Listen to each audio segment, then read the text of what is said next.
And he's probably, if not the premier physics teacher in the province, one of, for sure. His hobbies are really interesting. He's a virtuoso pianist and has been just given a commission by the Youth Orchestra of Canada to produce music for them, for their new tour. So physics isn't the only thing he does. And, well, I can't go beyond that. Hey, Chris. Thank you very much, John. And thank you for having me here today. It's really exciting to make my annual pilgrimage back to Oise. This is where I did my learning about teaching. And in this room I did my honors specialist in physics. So it does bring back a lot of memories. And so I'm very happy to come back here and share with you folks what I've figured out about teaching in my 18 years in the classroom so far. So today's workshop is all about myth busting, teaching edition.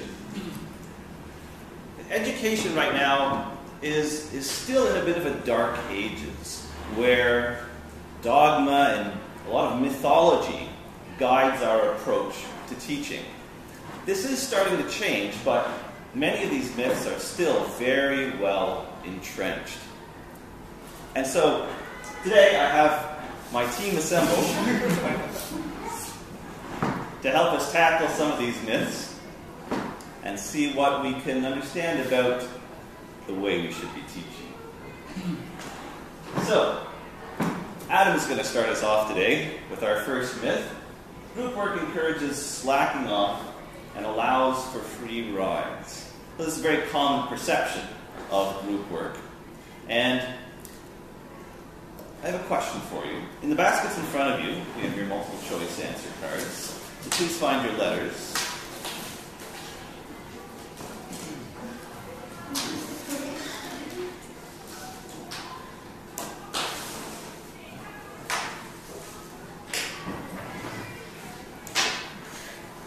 So I know that here at Oise, this is the heart of group learning within our universe. So when you hear your Oise instructor say, "Hey, it's time for some group work," what are your thoughts? What's your first thought?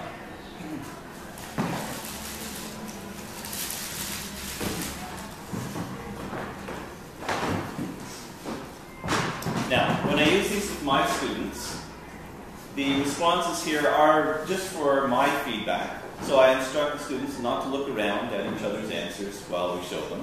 And so we have them choose privately and then hold them up. Okay, so that's great to see. That's good. Thank you very much. Thank you very much. So by far, the majority was B. And 18 years ago, when I was in this classroom, I would have chosen C or D. I didn't have a very good opinion of group work at that time. And what I would like to do is to start you off with the very first lesson that at our school we give to our grade 11 chemistry students. So this is day 1, chemistry. So they just finished their summer vacations, they're back in the classroom, and this is what's waiting for them. And in this lesson, we introduce our students to how we are going to work together to learn chemistry and how to work effectively in groups. So this particular lesson was developed by my colleague Eric Lindell, and we are about to try it out. Now, I have your names here, so could you please find your groups? And I'm hoping we'll end up with 3 groups of 3. We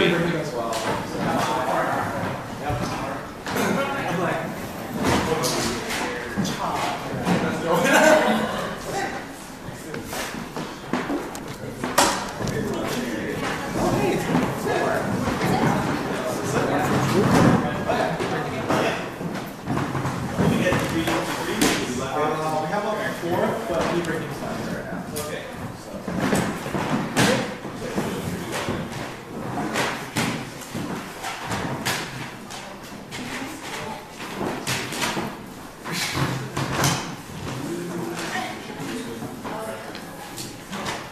All right. Now,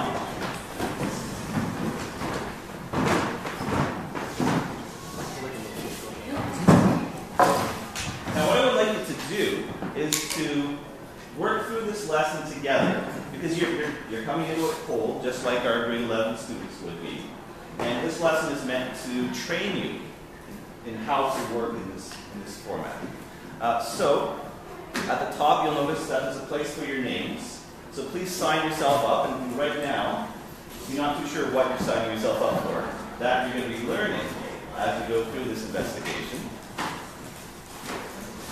Okay, so sign yourselves up.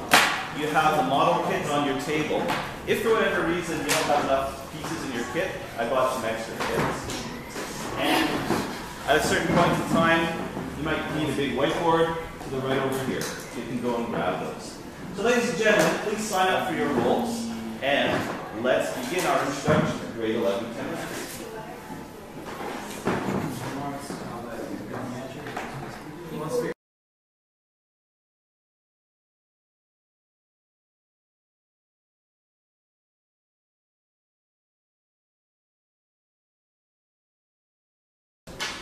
All right, I would like, when it's your group's turn to present, I would like one person on the outside of the table to hold up the whiteboard so that everybody in the room can clearly see. And then the speaker can share with us one of the representations that you've come up with and a quick explanation of what that picture is showing. So let's start with this group over here. So these are some of ours. Some of the actual ways that we're representing our propane molecule. And the easiest one that we can talk about is this one here. It's representing our carbons and our hydrogens that are attached to them by single bonds. So, thank you very much. Let's go to our next group. These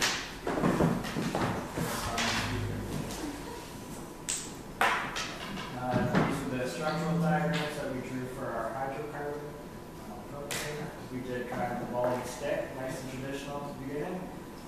We did a structural diagram and then the Vesper diagram showing us the chemistry. Okay, thank you very much. And now to our final group over here. You're saying just one?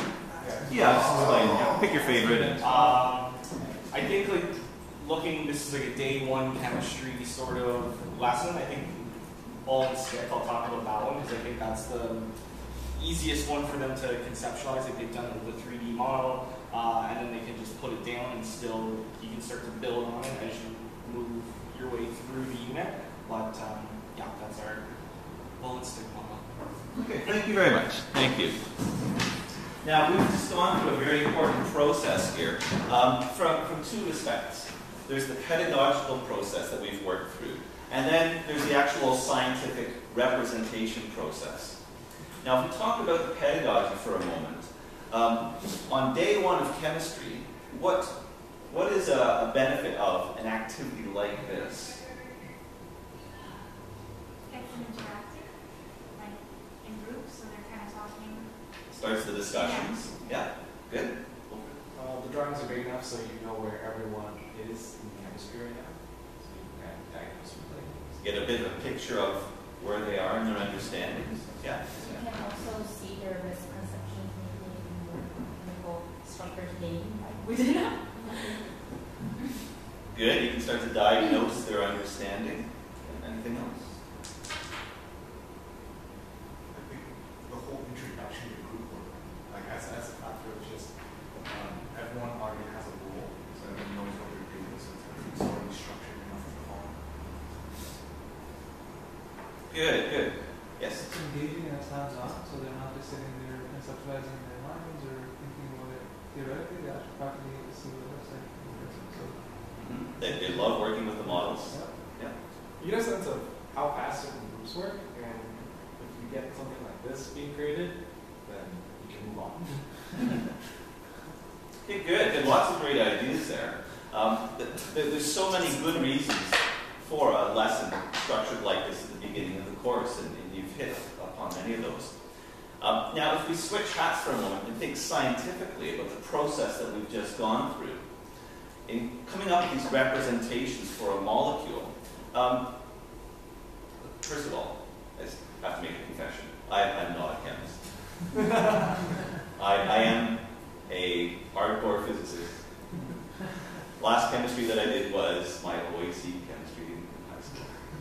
So some of your diagrams look familiar, some are less familiar to me. But the question I have for you is, which of these diagrams is correct? Well, not That's that that's that's one. it's not closer, but it's an open question, meaning they could put really, there's different answers for it. What does a molecule actually look like? Well,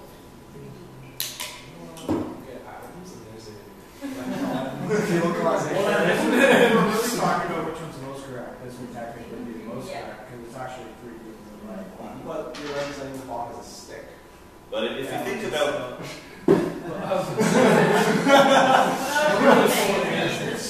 So we've introduced many different ways to picture something that is, to a certain extent, unpicturable. And all of these represent a mental abstraction that scientists create in order to picture picture their understanding and to try to think about what's happening. So, in a certain sense, none of these pictures make sense to somebody who is not indoctrinated into this scientific mindset. And that's a really important thing for us as teachers to remember, that when we start to use representations of these abstract ideas, that they are abstractions. And there's an important process that we have to lead our students through to help them make connections between that elusive real-world thing and these strange pictures that we put together on our boards.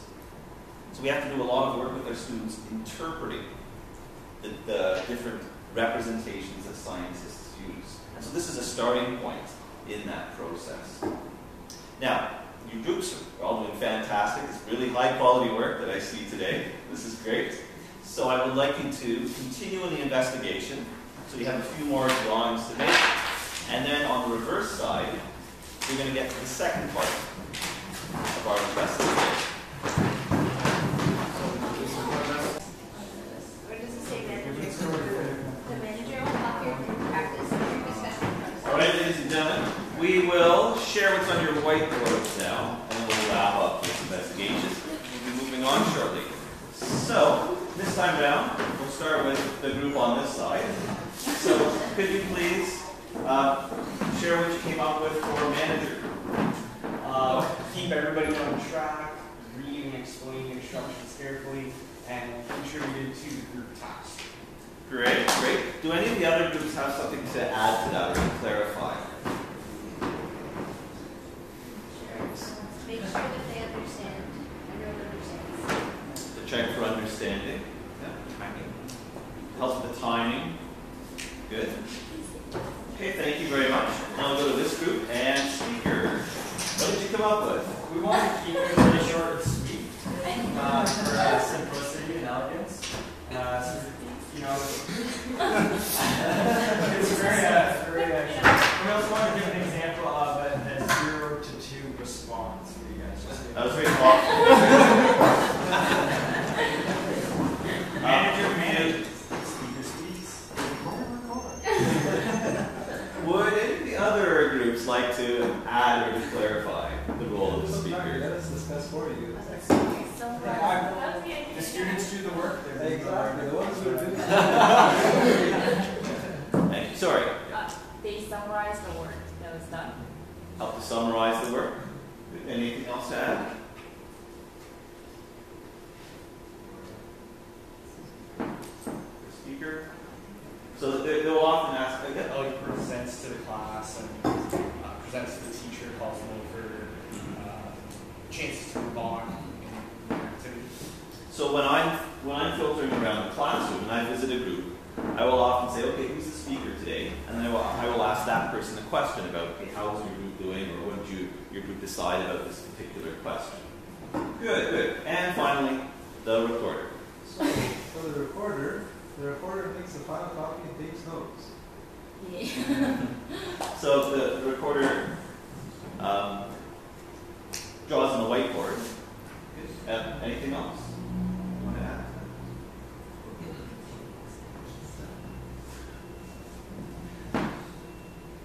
Now, in my classes, what I will often do is, if there's something about how to write down the work that's really important, maybe it's a kind of notation, I will often say, okay, recorders, come to the front of the class. It's time for a recorder meeting. And then I'll explain to the recorders, okay, I want you to be really careful about how students write this down. Now go back to your group and check their work and make sure they are writing this carefully. So I give them that responsibility of making sure that as individuals, your group members are writing down the work, recording the work carefully. Good, good. So in this type of investigation, did the teacher do a lot of talking or saying, this is how molecules work, this is how recorders and speakers work? You've been figuring it out together. That's a very important part of this style of learning. Now, another important facet of group learning is the individual accountability. So at the end of class, I would say, all right, today Wilfred's group is going to be handing in their individual sheets. Come over and I'll collect. And then I would notice, oh, there's a lot of blank spots here. We have to write down the report. And so one thing the students learn very, very quickly is you have to be writing your own versions of the work as well. Okay, very good, very good. So, yes, sir. Do you only collect one of your group's work? Just depends. But typically it's one or two groups per class. So you don't collect the recorder's work, you collect anybody's work. I collect the work from the whole group, chosen at random from that particular lesson. And that helps to keep the kids accountable. Make sure that individually they're doing work and as a group they're discussing things well together. Okay, yes sir. Do you do this almost, is this how every class is run that you do, or? So in my grade 11 and grade 12 physics classes, yes, exactly. So, so at my practicum, I try to do an activity like this where they explore the 3 classes of papers, and I made it very, it was very scaffolded, here's a picture of what you're making out of connects, they're doing how it connects with the nuclears and the weight, and it was very scaffolded, there's procedures, there's picture diagrams too. I even had a real physical model, but the kids were still out to lunch on it almost. But even I went through it too, so I found as much there could be a variety of reasons for that. They may be very unfamiliar with working or learning that way. And one very important thing that we have to keep in mind is that this is an unfamiliar way for most students to learn and to work. And so we have to provide a lot of careful training for them to be successful this way. So you notice in this first investigation, there wasn't a lot of content. It was about getting used to working in this format. And then when they get more comfortable with it and better at that, then you're able to start doing more of the actual learning of new things. Because I was trying to think how could I have changed it for next time. Right, so, yeah. Do you think it's more of an issue of practice for that? Without knowing more details about your group and the situation, it's hard to give a prescription. But very often it's the training that they receive that makes the difference. So in our science courses that use this learning format, we spend a lot of time training our students on how to go about learning all the different facets of our subject or course.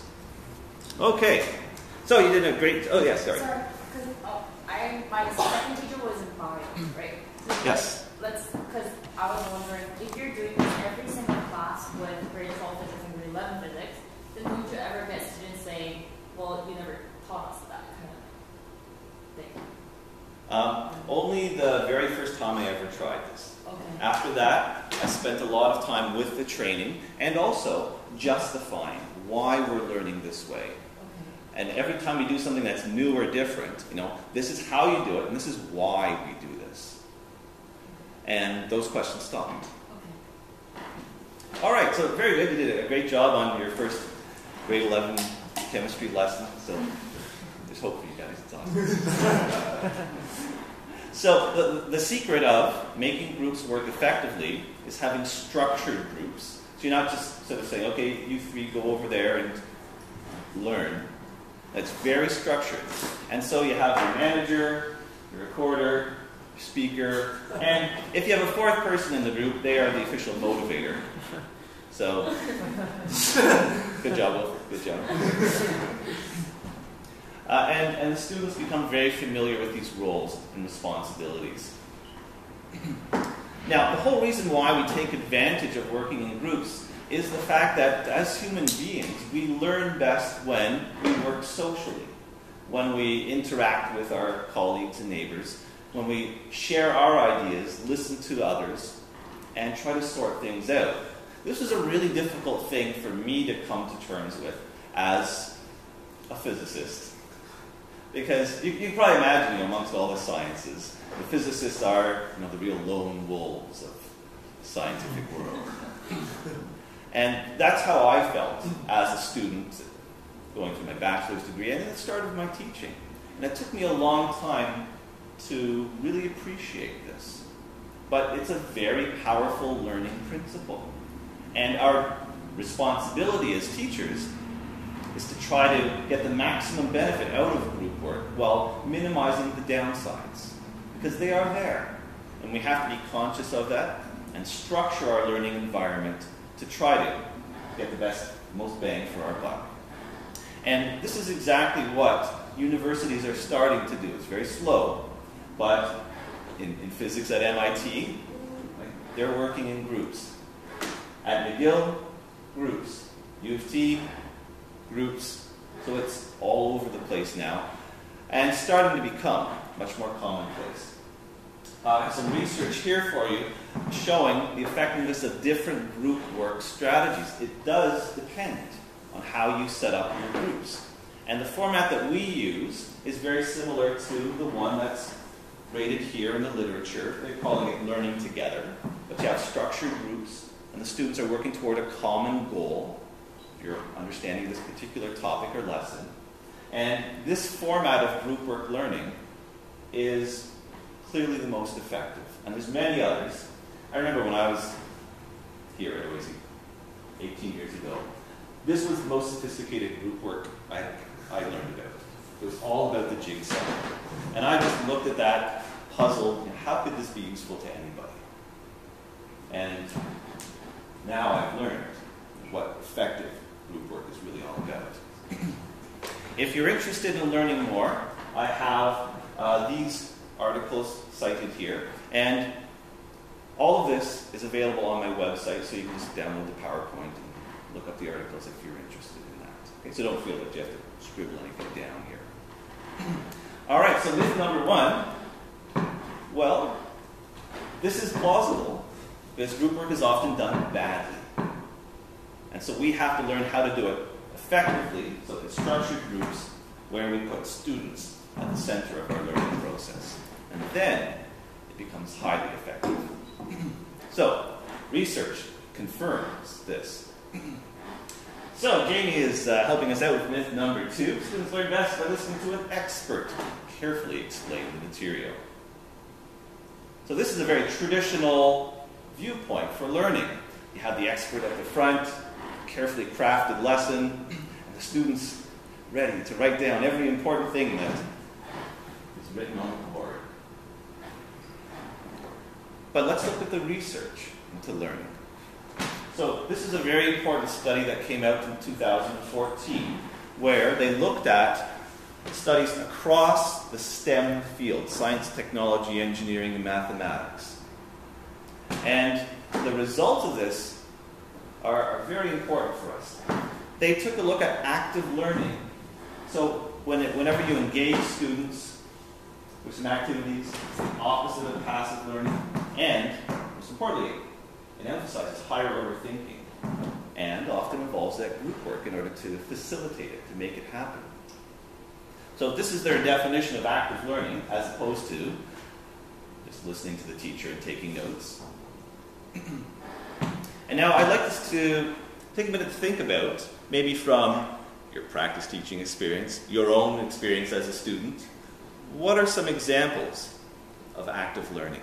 So we'll just have a quick, maybe 1 minute discussion, and on your whiteboards, quickly jot down a few examples. Okay? Go. All right. Now what I'd like to do is have each group share one example that they've come up with, and we might go around a couple of times. So this time around, we'll start with this group here. So please hold these up, and our speaker here can share one of the ideas. Just one of them? Yeah, just start with one. Oh, so many good ones. The first one, I guess, would be using manipulators. Yep. And an example for that would be like if you're trying to learn area of a irregular figure, and you could get those, like, remember those square tiles or the rectangles or the parallelogram tiles that you could play with and see, okay, what simple shapes that we know the formulas for can fit in this one. Break it down. Great, thank you. This group here. Now, I'm not sure Jordan can see your. Alright, so one of the ones that we talked about was having a think, pair, share, where students can actually break up into different groups and then talk about what they were thinking about, and that way they can have some scaffolding happening there as well. And we've got a whole bunch of different Graffiti. Great, great. The think, pair, share. Yeah, this group here. One example was Tatum Cannon. I've seen a video for that. They're outside talking about projectile motion. Mm-hmm. Yeah. Great, great. Another one from you folks. Next one we said was Jeopardy. This is a classic game. Jeopardy, kids love it. They get involved and they're talking in their teams. So, great, thank you. Yeah. Graffiti. We have baseball activities, for instance, to be more concrete. So something like this. Great, great. And one more from you folks. We had sort of, I don't know how to characterize this, innovative use of materials. Like what I did, this is what I came up with was string to learn the shape. So we did like pretend mapping, like geometry, and you classify like a triangle and a quadrilateral, how you do the points and lengths and slopes and things like that. So to get it like rapid fire, what they have were in groups, they had string. And then they made, like I said, like an isosceles triangle, and then they had to like make it. And I said, okay, what would you be looking for in an analytic geometry? Like, why did you make it that way, and things like that. And that was really effective. Like switch fires so that they remember if I asked like how we distinguish between these two, that they were able to describe it. Great, great, great. Thank you very much for sharing those. And this was a great example of the use of whiteboards. So we have the use of whiteboards led by the recorder. And this group here, using the whiteboard in a different way, sometimes I will ask my students, each student has to have a different color marker, and then they have to add to the whiteboard. That way I can see individual contributions to the overall whiteboard effort. So it's great to see those differences. All right, good. So we have a good sense of many different kinds of active learning. And these do make a real difference. So from this study, they collected all these different studies, educational studies, and when they looked at the effect of introducing active learning into a traditional classroom, they noticed that the vast majority of these studies showed a decrease in the failure rates of students.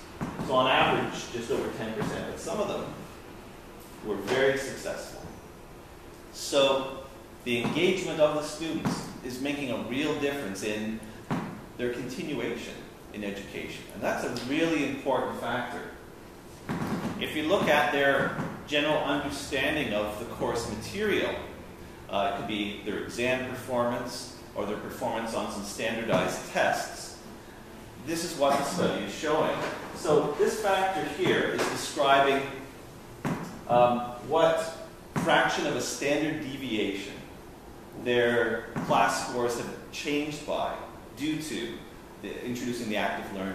So we can see, look at that. Physics. Awesome. Well, a lot of this was first done in the context of physics. So by and large, physicists are the experts in this style of learning. And so we've gotten pretty good at it. So we've been able to improve our overall student results by a substantial amount.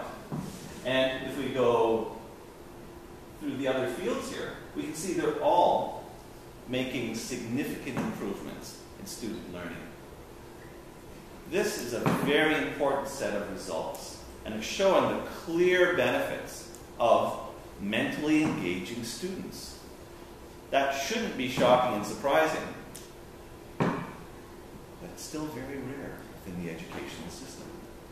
With my own school, I've been collecting a lot of data on my students' performance using a very special standardized test, measuring their understanding of forces and motion. So starting back in 2011, going all the way to the fall of 2012, I have measured my grade 12 students' understanding at the beginning of the grade 12 physics course. And this is how they scored, an average of 53% on this particular test. Before we had changed our grade 11 course into an active learning model.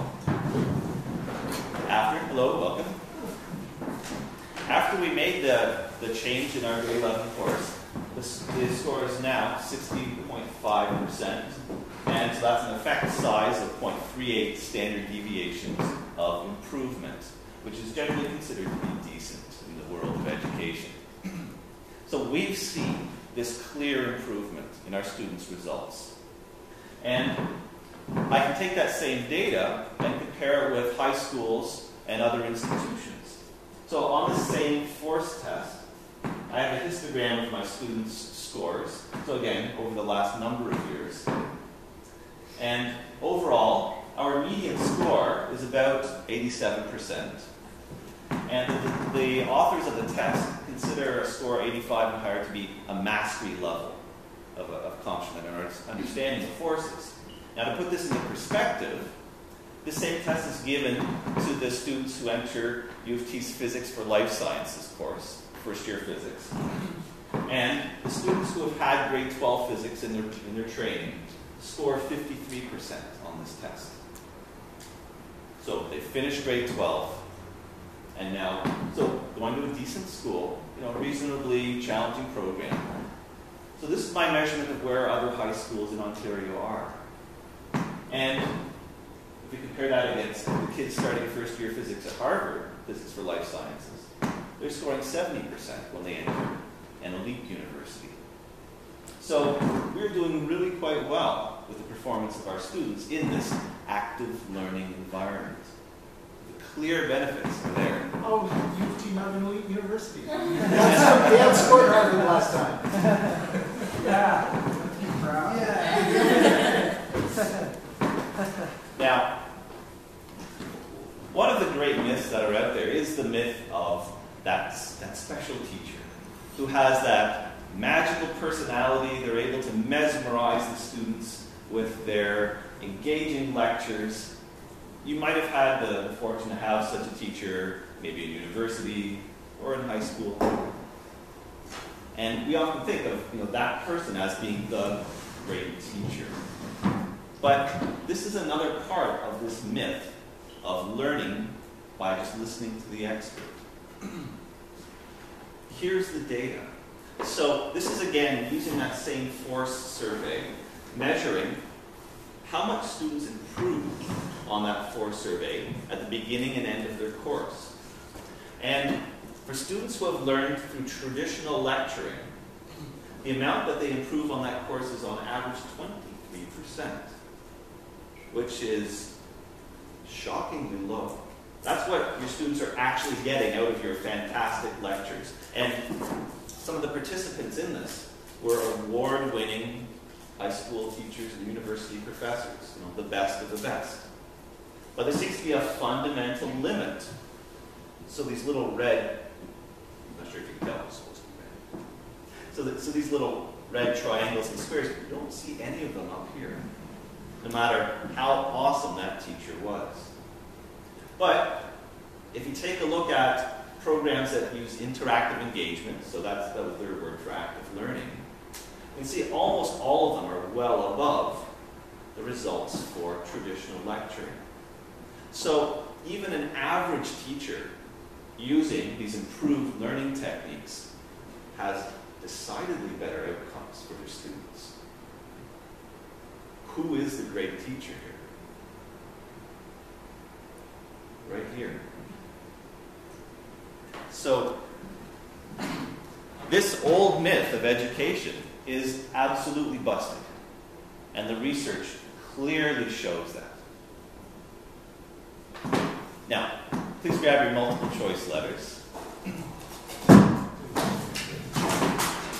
Do we have 4 in this master here? Okay, we have... oh, awesome, thanks.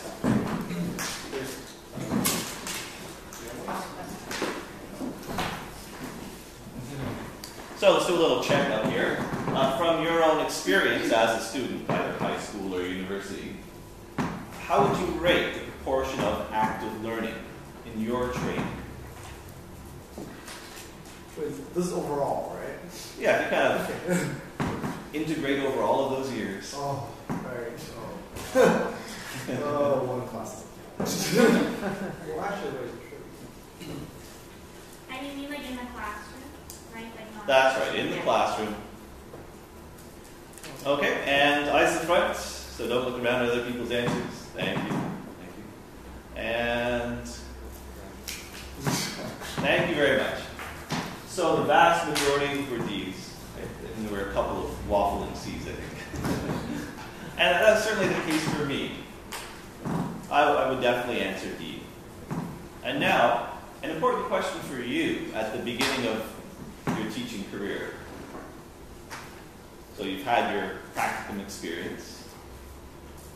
Let's take a moment to think about how you did along that scale.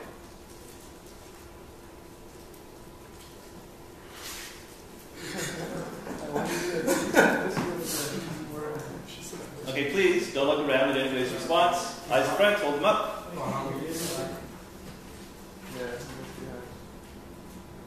Okay, thank you. So I saw quite a variety of answers, but very few A's, and I would say most of them were C's. And that's good to see that nobody is down this zone here. I know when I started teaching, I would absolutely have been in this zone. And now I understand that even the activities that I gave my students, labs and so on, were actually very poor examples of active learning because they didn't trigger a lot of the higher order thinking. And they didn't encourage good discussions because I didn't know how to properly set up groups in my class. So I can see that you're starting off on a good footing. And our goal is to make steps upwards. So now it's Kari's turn to share with us a myth. And we are science teachers. And so our focus should be on teaching science. Right? I'm a physics teacher. My job is to teach physics. So, let's take a look at some science. I'm sure you recognize what we have here. Very famous invention. Not so much. Is that from Back to the Future? That is Flux capacitor. the flux capacitor. So, we're science teachers, teach you a little bit of science right now. Flux capacitor, this is your standard time travel device. All you need is 1.21 gigawatts of power, preferably in the form of a lightning bolt. And then the flux capacitor will open up a wormhole and you go racing through. Well, yeah. There we go.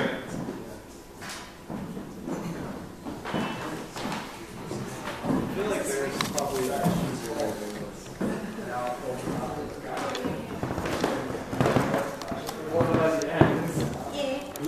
Let's put it. We have to stack it, right? Yeah, we have to stack it. Lower first. Wait, on top? No, are we trying to make it clear? Please follow the rules. There's only 2.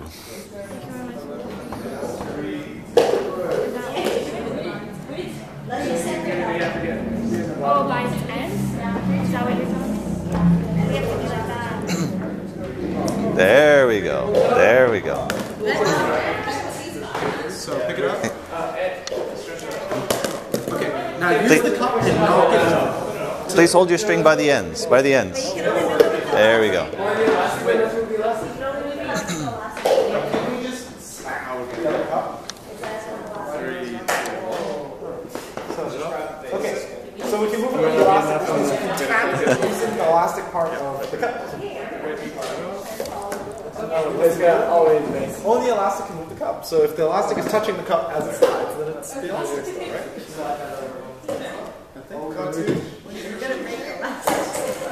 good. Let's do that. We'll get back to those cups. No, I have to make sure they're separated. Okay. Everyone's separated. Ready?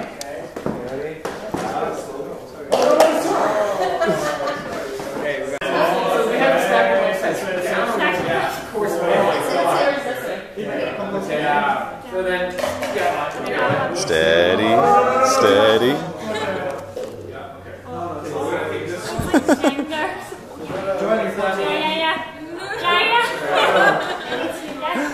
Excellent, excellent.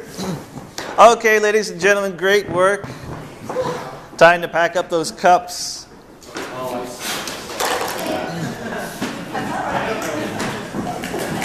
Okay, on your whiteboard, please.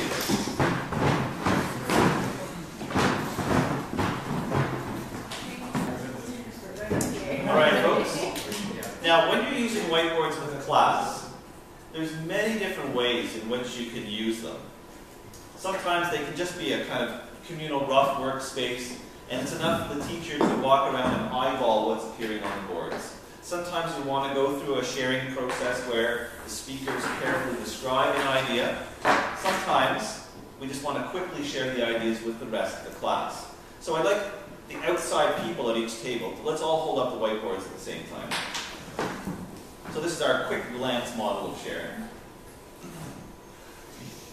So as you look around, you can take a look at the ideas that your colleagues came up with, and you can look at what they identified as the most important. So this group is identifying communication and communication. Majority is communication. Your first one is communication. Okay, great. Thank you very much.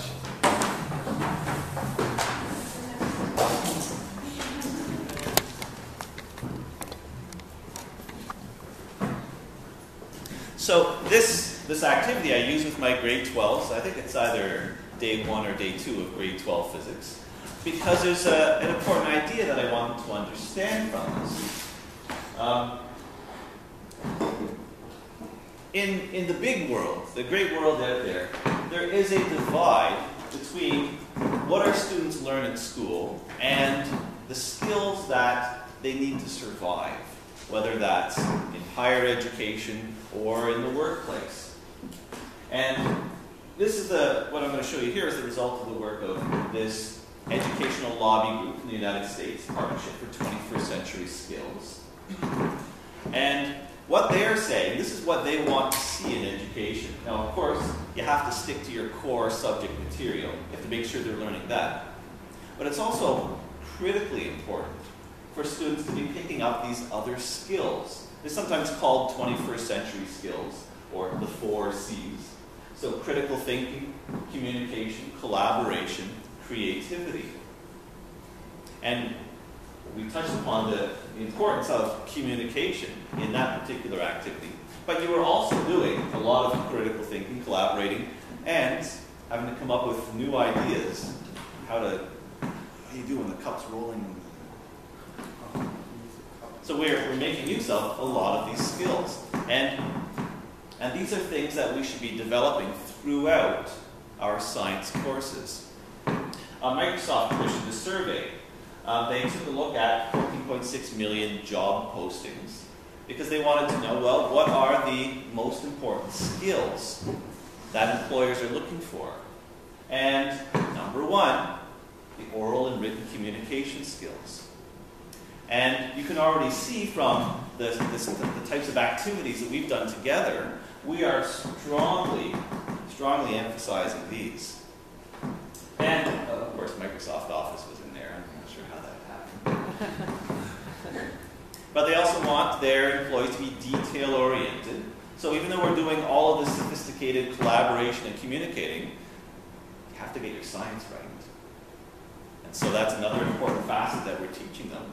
We're giving them interesting or challenging situations to work with So they're learning problem-solving skills. And we're teaching them to be self-starting and motivating. Because you'll find with this mode of teaching, you don't have to stand beside the student the whole time in order to get them to do some work. The level of engagement is so much higher than the old-fashioned instruction of the past. And so the students are building those habits of being self-starting. They know that, okay, the worksheet's going to explain the important things. Our group will get going. Or if we get stuck, we'll ask the teacher. But they know that they can do it themselves.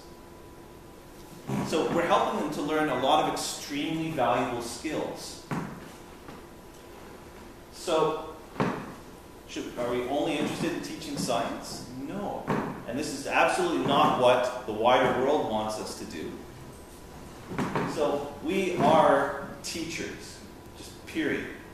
So our goal is to teach students to learn well, to understand the learning process, and to become good at it. This is really our goal, and hopefully to learn a bit of science along the way. But I think this is the mindset that we should have going into teaching. All right, Tori. He's looking a bit pouty today. So he wants to talk about assessment. This gets everybody excited.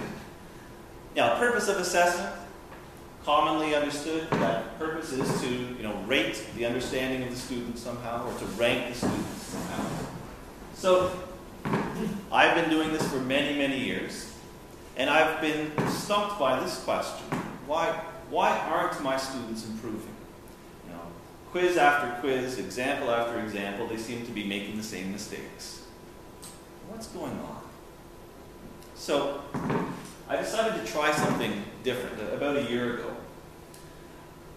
When they write a quiz, the students come up to the front at the end. Let's see, we have it here.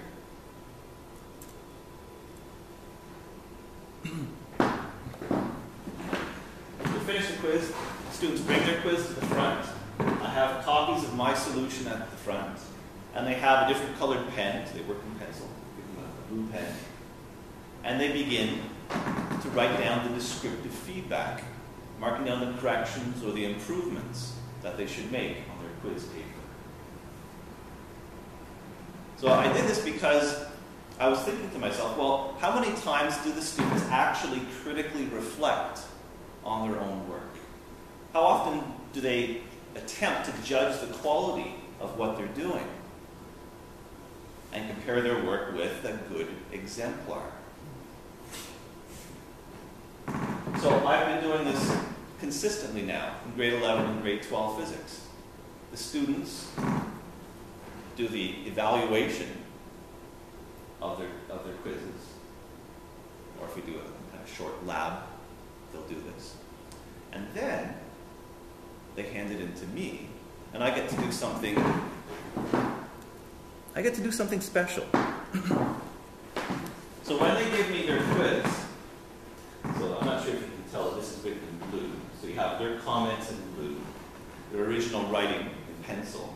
And then I put my additional comments in red. So I'm able to assess the quality of their original work. But I also get to assess a different set of skills. I get to assess the skill of, well, we call it metacognition. So thinking about your own thinking, or thinking about your learning process, the quality of your own work, or the quality of your understanding. So we asked the kids, how well do you think you did on this quiz? Yeah, I think I completed it accurately. Might have made some slight mistakes in the motion diagram. Yes, I pointed those out. But it's interesting that the student, even when looking at the correct answer, didn't pick up on those mistakes. This is really valuable for a teacher to see.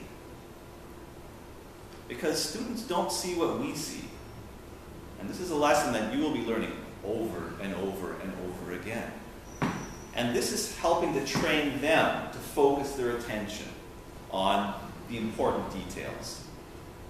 And it's giving me a chance to look into their minds and see how well they are processing these ideas and evaluating their own work. So I found this a very valuable process to go through with my students. It's changing the way that I'm assessing them. Yes, sir. Before you move on, so just to be clear, sorry, I'm making a note of everything. When you get the students to do the quiz, then they come up to the front and they write their, while seeing the answers, their own The answers are here. analysis of how they did, and then you collect them and then mark them, right? Is that the process? Correct. Yeah, so it's still my job to mark them, Yeah. but now the assessment has been turned into a learning process. And I think this is really important because assessment is often disconnected from the learning process. You can, and this is related to my points here. This is something that still baffles me. I'm trying to find answers to these questions. Because the weak students are the ones who need to do their homework regularly. Right? Look at that feedback to learn from their mistakes and ask for help, but they don't do this.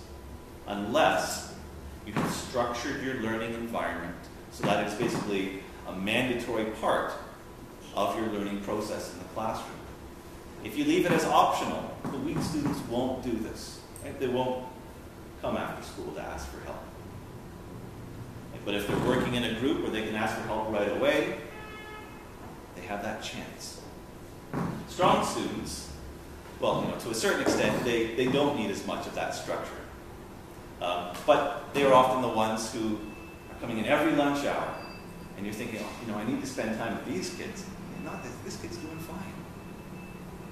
And so you will find that this is the rule rather than the exception in your teaching careers. And you have to figure out a way of designing your learning environment to make sure the weak students are doing the good things that they need to get over that hump and move into this category here. Yes, sir? Just another question. While the students are coming in and assessing their own quiz, what are the other students doing to keep busy, or are they just... Well, if they have already done that, then they're just resting quietly. Okay. Yeah. How long does it take approximately to do this whole thing? Like, do you give them the whole class to do this, or do you give them half an hour to do this? The assessment process adds maybe about 15 minutes onto the length of the quiz. So they're all going at once to... Yeah. Okay. Yeah, so I start them off all together, Right. and then come up when they're ready, Right. and they start doing that assessment. Yes? So when you're marking them, do you mark their fixed, like the blue writing that they have? I have 2 marks allocated for how carefully they went through the self-evaluation process. Okay. Yes, ma'am. After you do this, would you then take up the whole test as a class and kind of go over it, or would that not be? Would this kind of account for that? This would work in the place of that. Okay. Yeah. Now, as another example of how I've changed my assessment. Oh, yeah, sorry, one last comment there. Right, this puts the effort in the right place, because I know when I started teaching, I felt it was so frustrating when I would put all that time into correcting their lab reports, and then I would give them back, and I know that they're not looking at the comments. I could ask them to, make adjustments and hand in again, to try to integrate that into the learning process, but that just makes more marking for me to do. So this, I found, is a good solution to it, but this is a really important idea, right? If you want them to learn, they have to do the work. And so getting them to write that descriptive feedback, I found very helpful. Now, here's another example of how I've changed assessment in order to reflect the goals or the priorities that I have for my students.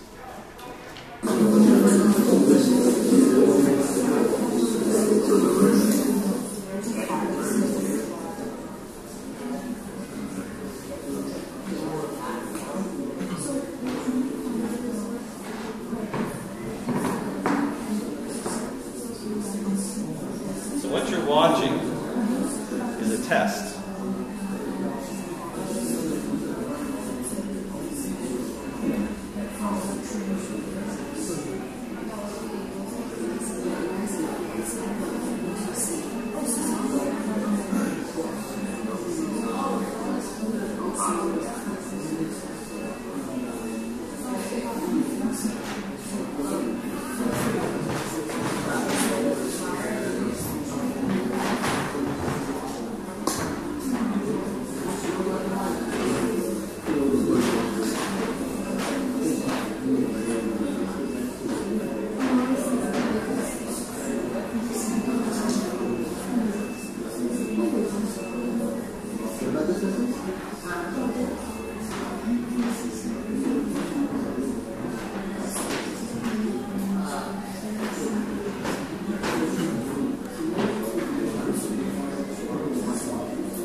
So what do you see happening here?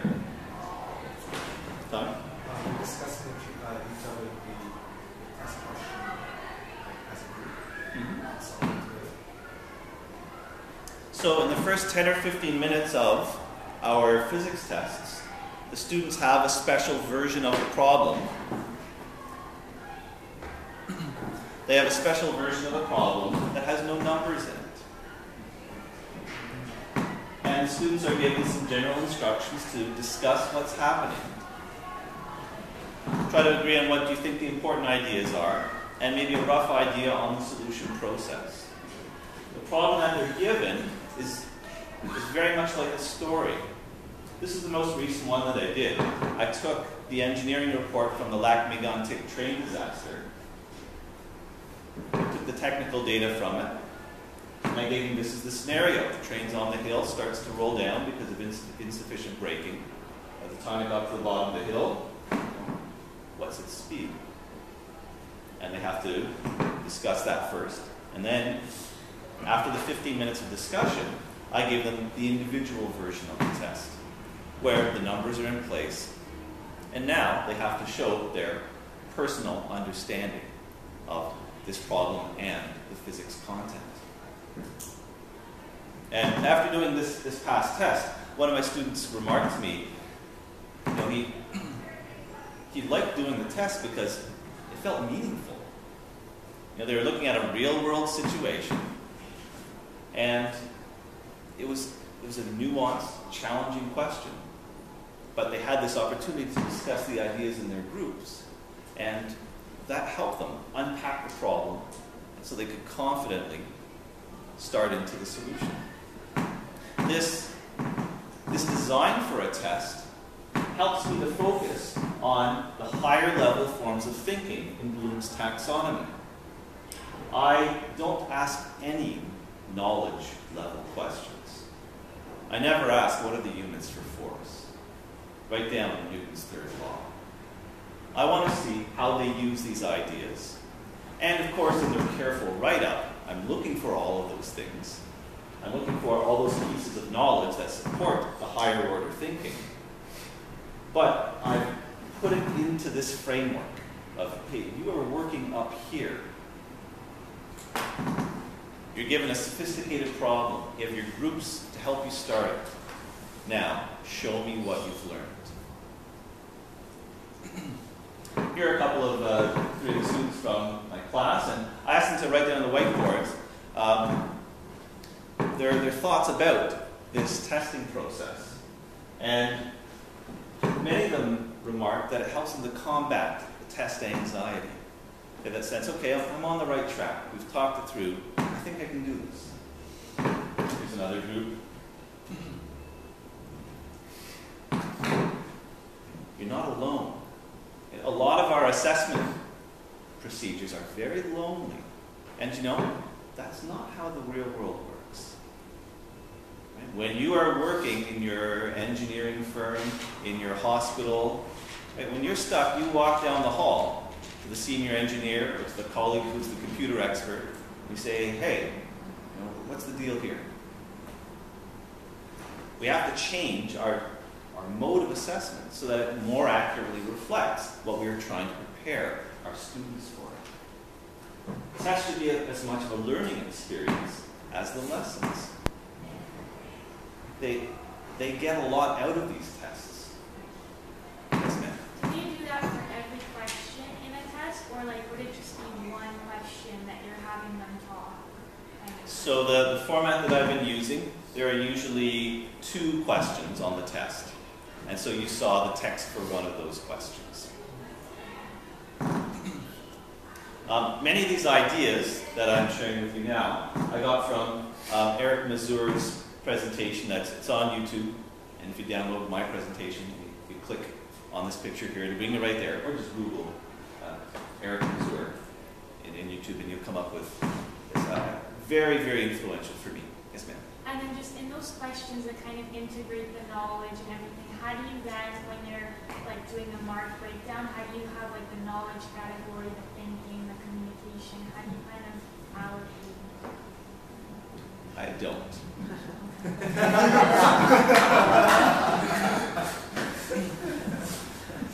I have never found that a useful pedagogical procedure. When I enter marks into the computer, I put it into a knowledge category. The test ends up going under knowledge. But you can see it's all application-based level thinking. But I don't bother wasting my time with that. So the old myth, the purpose of assessment is to mark and rank the students. I don't think this should be the case. If we want to prepare them well for the great world out there, the purpose of assessment should be to help our students learn. And we have to try to integrate learning into all of our assessment techniques. All right, so now it's Grant's turn. And the ever-smiling Grant has this one for us. So, we have our students spending so much time figuring all these things out, but we already know the answers. So can't we just cut to the chase and tell them, here's Newton's first law. There you go. So this myth, we should we take a little break now? Is that What then? Yeah, do you guys want a little break now? 5 minutes to stretch your legs? How close are we to the end? We're at myth 5 out of 7. We're doing okay? All right, okay. So now we'll tackle Grant's myth here. So why don't we just tell them the answers, the ideas? Why do we want them to discover it all over again? This is an opinion I've seen many, many times. And this is based on this model of learning, that students are largely an empty vessel, and we, in our judicious wisdom, just need to find the right ideas and information to fill their heads with. Now, what I want us to do is go through a biology lesson. So this is from grade 10 science, so it's something that you might see in your practicum. And this is a lesson that we use with our grade 10 science students. Now, as you go through this, I want you to pretend you're the student. And I chose biology for a reason, because it might be something that you are not as familiar with. So you might... Honors biology students mostly. Oh, well then. No, I think actually only 1, 2, 3 of us. Because history, English, physics, math. Yeah, we could actually. Yeah, we're fine. We don't know about it. But in any case, I want you to go through this investigation as a student. Now, you don't have to pretend you don't know things. But answer the questions in the way that you would have your own students answer them. So we want you to carefully follow your rules and carefully answer the questions. So for about maybe 15 or 20 minutes, I'm going to have you work through this, and then we're going to change hats. After you've gone through it, we're going to ask from the teaching perspective about why this lesson was constructed the way that it is. But before I do that, I do want you to go through it carefully, because I think you will agree the design of this lesson is probably different than any that you've seen before, especially in the context of biology. So, all right, ladies and gentlemen, could I have your attention, please? So I want to compliment you on your high-quality group work there, and I want to thank you for not asking me any detailed questions about biology. Now, I'm sure you have personally experienced being on the receiving end of a lesson on the cell cycle. I know I was in high school. Maybe you have even taught such a lesson. And I'd be willing to bet most of the lessons look something kind of like this. Here are the phases of the cell cycle. Phase number 1, interphase. Here are the important things you need to know. Next phase. So it's a presentation of information. Now you've gone through a different kind of lesson, and I'd like us to take a few minutes to deconstruct this lesson and think about why it was designed this way. Because if you look at it carefully, I think you'll find a number of very important ways in which it's different from a traditional presentation of the cell cycle. So I'd like to maybe just spend 3 or 4 minutes on your whiteboards again, jot down your ideas. So why was it designed this way, or what are the important features of this design? So now put your teacher hat on. So we're using the words interphase and prophase, but the action never showed up there. Right? They're built on each other, yeah. Yeah, like guided.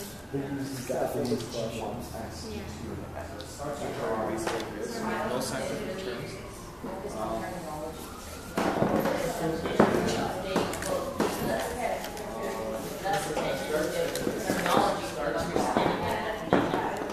It introduces, I guess it introduces a difficult question after the basic, after basic knowledge is went through each other. Right? Yeah. So that's how my pictures. Now, in this case, I was using the whiteboards as my tool of monitoring your group discussions, and I saw a lot of very valuable points being brought up. So you noticed that the idea was presented first, before technical vocabulary, before a lot of detail. And this is a critical part of learning in this style, because ideas, the concepts, are what have meaning for us and for our students. And only once those concepts are in place does all that other technical language have a place to live, a place to attach. And that not only helps our students to remember those technical terms, but it helps them to understand what those technical terms are describing. So I consider this an exemplary style lesson for biology, where teachers are often feeling overwhelmed. Well, there's so much information that we have to convey. But there's a lot of deep concepts that underlie biology. And people learn best when they're starting with that. So this is a very important point in figuring out how to design a lesson to take maximum benefit of group work and what we're learning about human learning. Yes, sir. Would you, for example, if you were teaching this lesson at the end of it, whether at the very end or the next day, would you do almost a very quick consolidation of the ideas that have happened here? Because my fear in sometimes doing these style is, unless you're really, really careful as a teacher to make sure you constantly have check-in points, they can walk away with it like they had no idea. Like, we're university students, going to be teachers soon, we didn't even know what was happening sometimes in these questions. Yeah. I can imagine a 15-year-old maybe totally out to lunch with making sure they understand this. Was there a consolidation point of sort of making sure everyone does have the correct information on? Yes, that's an extremely important part of the learning process here. And that consolidation can take place in a variety of ways. It can be a quick 5-minute summary led by the teacher at the beginning of the next class or at the end of this one. Or it could be asking the students questions using the multiple choice cards to see, okay, well, how many people actually figured things out? So there's a variety of different ways you can do that, but that is very important. All right, so well, one of the reasons why some people might think that traditional lecture style classes aren't as successful is because maybe they're kind of dull and boring. So what do a lot of teachers in that old-fashioned format like to do to spice up their lessons? Yeah, unfortunately. But often, they want to add in a really exciting demonstration. I know this is where the Mythbuster team really excels. But there's something very, very important for us to understand about using demonstrations in our classroom. And this I'm actually just going to go through fairly quickly. But there's some research that was done comparing students' ability to predict the outcome of a certain situation. And they had different control groups. In one, the teacher had never shown them a demonstration of this before. In another, the teacher showed what happens, and then later on test them. Okay, well, what do you think is going to happen in this situation? So showing the students a demonstration improved their ability to successfully predict what will happen in this kind of situation by only 15%, compared with just showing them nothing at all. Just, okay, here's the situation. Give it to them cold. What do you think is going to happen? So showing them something cool, interesting, resulted in very little improvement in their understanding, which often leads us to wonder, what is going on inside our students' heads? What's taking place there? And often we're left thinking this. And this is a gross mistake that we can make as teachers.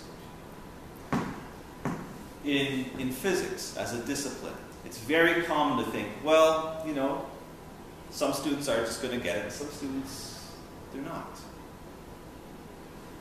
Because, maybe they just don't have the right tools upstairs. But this is something that we must absolutely disabuse ourselves of. Because what's actually happening is something very different. When we look at the research in the context of demonstrations, it shows us something very interesting. What they figured out is that students' prior knowledge, their naive understanding of these situations, it interferes with their actual correct observation, like explaining to somebody else what you're actually seeing. It prevents them from doing that correctly. So they can actually misremember what you had showed them that previous day. Because these old naive understandings, their prior knowledge, is existing in their mind at the same time as what you are trying to introduce, and they are conflicting. Some days this will win, some days this will win. So they can actually misremember what you showed them. And in order to observe science properly, a demonstration properly, they need a basic conceptual foundation. And when you give them tools to start to do that, if you give them the opportunity to predict what will happen, and to discuss their predictions or the results, then their ability to understand or successfully predict and explain what happens in these situations increases an awful lot. And that's because we've provided them with an opportunity to make sense of what they're seeing. And it's really important that as teachers, we don't make any naive assumptions about what's going on in our students' minds. It's our job to figure out, to find out what is happening in our students' minds. Not just guess.